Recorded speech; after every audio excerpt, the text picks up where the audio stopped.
ABC5, this is breaking news. U.S. Secretary of Transportation Pete Buttigieg is in Vermont this afternoon, touring the damage left behind by last week's historic flooding. Secretary Buttigieg is joining Governor Phil Scott at a news conference in Berlin right now. Let's listen in. We'll manage the recovery work at the same time we start projects that were already planned, using funding from the historic bipartisan infrastructure law passed by Congress and signed by the President. And I know the Secretary worked hard to get that across the finish line. This will be challenging, but by using all these federal resources, we have an opportunity to ensure the infrastructure Vermonters rely on is strong and more resilient. Here today, we have many VTrans employees who will be critical to that work. They've also been heroic in their response to these floods. The clock to reopen roads and keep Vermonters safe. We owe a debt of gratitude to them, local crews and contractors across the state. I also want to thank our team in the SEOC, the State Emergency Operations Center, some here with us today. Thank you so much. They have literally been going 24/7, working with federal and community partners to coordinate resources and emergency response in all corners of Vermont.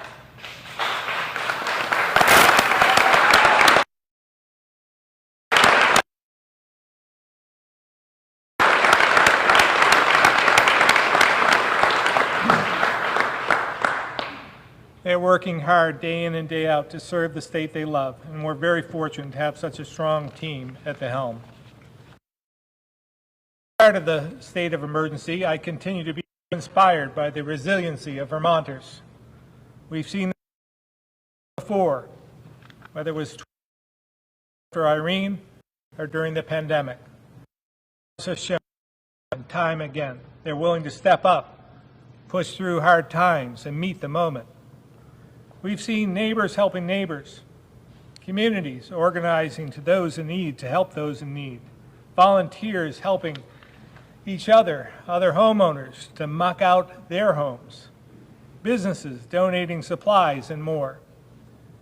Now, while it appears the worst is behind us, although I do have some concerns about rain tomorrow night, I know, we'll need that spirit of generosity and resiliency as we transition into the recovery stage.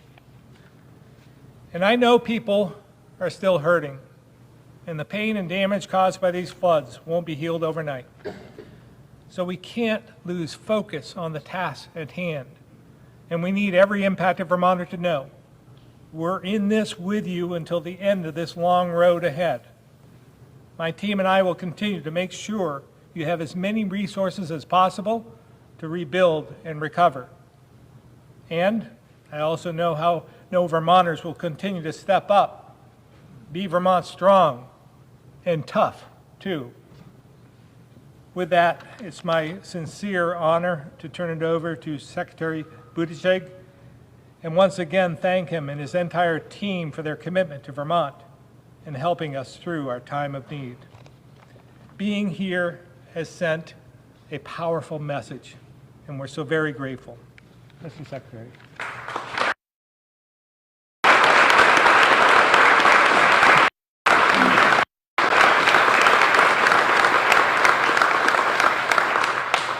Well, I want to thank Governor Scott for your leadership, for showing us the not just the scene of what needs attention and support here, but also helping to show us that resilience that you described among the people of Vermont. And there's no doubt in my mind, as you said, that these communities and this state will recover stronger than ever.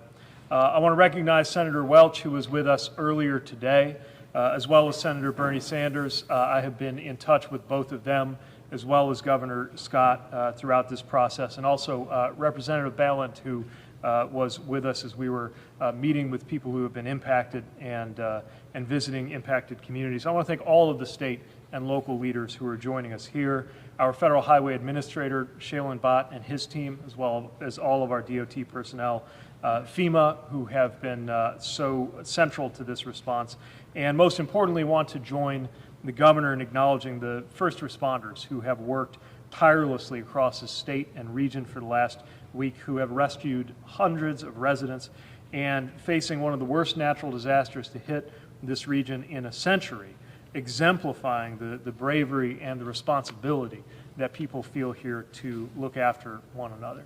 And that might be the biggest takeaway that I've seen here, is that readiness to step up. I've seen cooperation across various lines that can sometimes get in the way of getting good work done. I've seen people working across jurisdictional lines, across different layers of government, across party lines, and across any other barrier that could get in the way. And tearing down obstacles, literally and physically, is going to be the name of the game, and part of what we, with our piece of the puzzle at the DOT, want to be helpful with as well. Last week, President Biden approved a major disaster declaration for Vermont, and he ordered a whole-of-government effort to assist those state and local-led recovery efforts.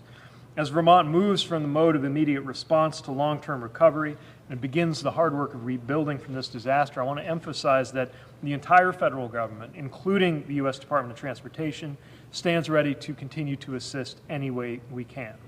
When Vermont puts in its request for DOT emergency relief funds, we will do everything that we can to get those dollars here quickly and to be with you for the long haul, just as our department has been doing, as the governor noted, in the response to Hurricane Irene after 2011. In fact, in the years following that disaster, our Federal Highway Administration has provided more than $180 million in emergency relief funds to help repair the vital infrastructure that was damaged or destroyed by that storm, and we're going to do whatever we can this time as well. Of course, it's important to note that Vermont has endured 2 storms that would be called once-in-a-century events in the span of just 12 years. And I recall from my time as mayor of South Bend what it was like when we had 2 events come within 2 years that should have been once every few hundred years. Feels like every few weeks we see a new flood, storm, heat wave, drought. It's not lost on me that our skies are hazy because of wildfires that are of a nature and severity that should not be an annual event, and yet here we are. Americans are seeing the results of climate change with our own eyes and dealing with the consequences. So, as elected leaders, our most important duty has to be the safety and security of the people we serve, including when it comes to climate resilience. And in terms of transportation, that means making sure that our infrastructure is built to withstand the extreme weather that's happening more and more often and showing itself to be more and more extreme. Just a couple of months ago, through President Biden's bipartisan infrastructure law, we've been able to open applications for the first round of a new program designed to make our highways, transit, ports, and rail systems more resilient in the face of extreme weather, called the PROTECT program. And the application window for that program closes on August 18th. So I want to encourage any local governments, tribal governments, state DOTs. Certainly I expect this region to produce competitive applications. I want to invite everybody to take a look at that program. When disasters like this happen, in addition to the cost measured in lives and livelihoods, the cost to infrastructure is very real and very clear. First responders depend on roads and bridges to do their job in an emergency. And of course, everybody relies on them to get to where they need to be, to get to work, to check on loved ones. And we know that we need to rebuild the infrastructure so that people in this region can rebuild their lives. And that's the work that we are here to help with. Again, Governor and your team, I want to thank you for your service to the people of Vermont during this difficult time. And I want everyone to know that across this administration, we will have your backs as Vermonters do everything to rebuild and recover. Thanks again for inviting us to be here.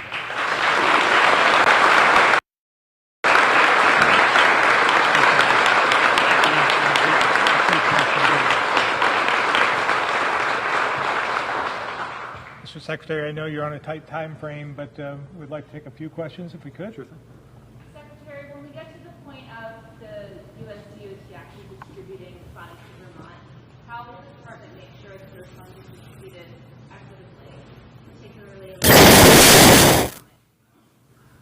area?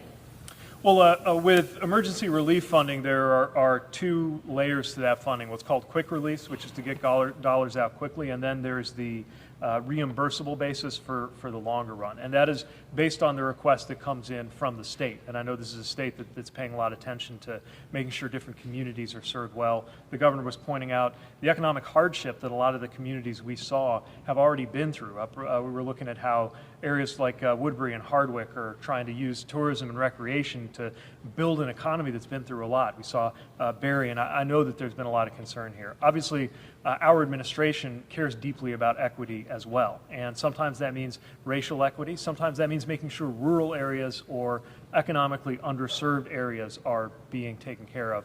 And I would emphasize that's not just something that is important to consider as you're ensuring everybody who is hardest hit in a storm or disaster, that their needs are met, but also more generally as we look at the different applications coming into all of our programs.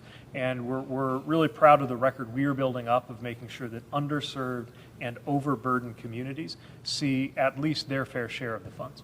Thank you for pronouncing Barry correctly. I did my best. When we are also getting to the point where funds are being distributed, how will the city coordinate with some of these really small communities that maybe only have one or two people actually working for the municipality? We don't have any resources. Yeah. I'll editorialize briefly and then phone a friend with our Federal Highway Administrator who's going to be overseeing that process. But I'll just mention two things. One, it's very important to us to be user-friendly for smaller communities because having been the mayor of a relatively small city, in the grand scheme of things, knocking on the door of the USDOT, I know what that can be like. The second thing is I want to acknowledge the work of our team on the ground. We have federal highway personnel who are based here in Virginia. They can't even work in their normal office because of what happened to the federal building. And VTrans is Well, you were just listening to U.S. Secretary of Transportation Pete Buttigieg and Vermont Governor Phil Scott at a news conference in Berlin. Now, they were touring the damage left behind by flooding 1 week ago today. Governor Scott says the state will be with neighbors until the very end. And Secretary Buttigieg says federal help is available now that President Biden signed the major disaster declaration last week. We will have much more on the Secretary of Transportation's visit, and we will have live team coverage from Montpelier with both Brian Colleran and Tyler Jankowski starting tonight at 5 o'clock.